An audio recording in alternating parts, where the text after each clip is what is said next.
Now that we've got our document laid out, let's make sure all the headings are consistent, and also that we use some of the built-in features called styles to make sure that we lay things out in a very easy way. So here we've got our introduction. I'm going to highlight that, and at the top it says normal text.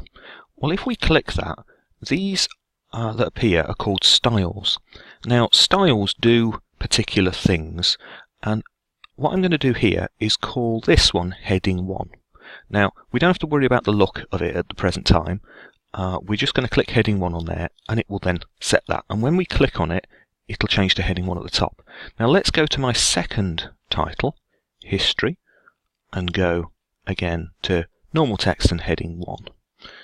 And then conclusion and heading 1. And then finally, and we'll do heading 1.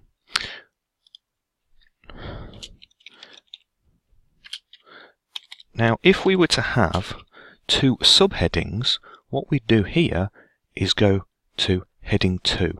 So main headings are called heading 1, subheadings are heading 2, heading 3 is like a sub-subheading.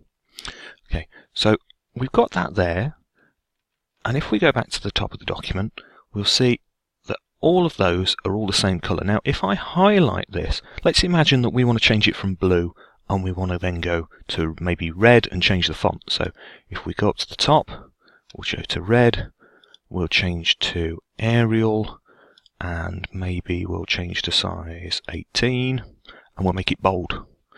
Now, what we've done is just changed the look of this particular section. But if we want to change all the headings at the same time, we go to the top where it says heading 1, and we click on the little arrow by the side of it, and then we say update heading 1 to match. And now, if I scroll down, all the headings have changed that particular font. Now, this also works with, let's do the subheading. So if we change this to Arial, we'll make this size 12 bold. If we then go to heading 2 and across, update heading 2 to match, you notice that they've all changed. And what about the main text? Well, if we highlight a little bit of this, and then maybe, well, we don't want it Calibri, we're going to change to Arial and size 10, and we'll just change it, instead of black, just to show you, just to grey.